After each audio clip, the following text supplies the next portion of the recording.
अखिलेश यादव ने 2027 विधानसभा चुनाव की तगड़ी तैयारी शुरू कर दी है। उन्होंने आजमगढ़ में अब बड़ा और भव्य घर बनवाया है। अब मैनपुरी, इटावा नहीं बल्कि आजमगढ़ ही अखिलेश यादव का नया ठिकाना है। अखिलेश यादव ने बहुत सोच समझकर इस घर का नाम पीडीए भवन भी रखा है।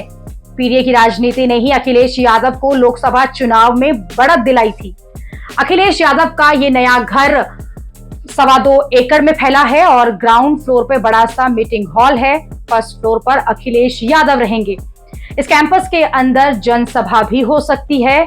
आजमगढ़ को अपना गढ़ बनाकर अखिलेश यादव यहां से 2027 जीतने की हुंकार भर रहे हैं।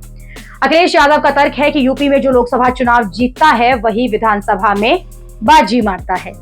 अभी तक की सबसे ज्यादा लोकसभा की सीटें समाजवादी पार्टी हम लोग मिलकर के जीत गए।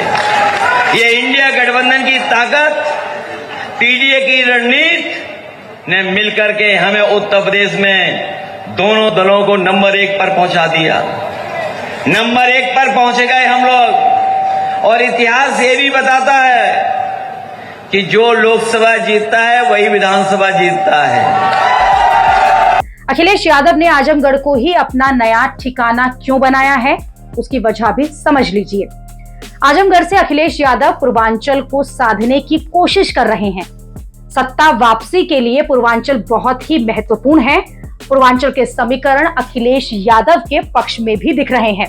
2017 के चुनाव में बीजेपी ने पूर्वांचल में 114 सीटें जीती थी। अखिलेश की पार्टी को यहां सिर्फ 16 सीटें मिली थी। 2022 में बीजेपी की सीटें घटकर 86 हो गई थी। समाजवादी पार्टी ने पूर्वांचल में 55 सीटें जीती थी। 2024 के लोकसभा चुनाव में बीजेपी गठबंधन को पूर्वांचल में 9 सीटें मिली, जबकि अखिलेश यादव के इंडिया गठबंधन ने 12 सीटें जीती थी। इसी वजह से अखिलेश पूर्वांचल पर फोकस कर रहे हैं। अखिलेश ये सोच रहे हैं कि लोकसभा चुनाव में मिली बढ़त को सरकार पार्टी जो है वो बरकरार रखे। अखिलेश तो इतने कॉन्फिडेंट हैं कि वो कह रहे हैं कि 2027 में पूर्वांचल रिकॉर्ड बना डालेगा। अखिलेश के इस कॉन्फिडेंट की वजह उनकी पीडीए राजनीति है। कि हमारे साथी बहुत सारे सुझाव दे रहे थे कि ये जो स्थान बना है, घर है, पार्टी कार्यालय है, इसका नाम क्या हो।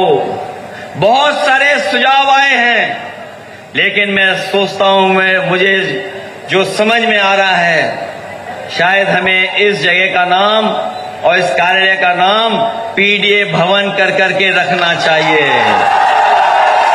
ये पीडीए भवन के नाम से जाना जाएगा, क्योंकि पीडीए एकता ही हमें सत्ता दिलाएगी।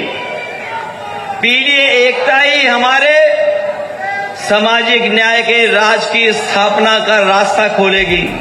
आजमगढ़ को समाजवादी पार्टी का गढ़ माना जाता है। धर्मेंद्र यादव आजमगढ़ से सपा के सांसद हैं। अखिलेश यादव की पूरी कोशिश है कि आजमगढ़ से वो पीडीए को भी साध लें और मुस्लिम यादव फैक्टर को भी।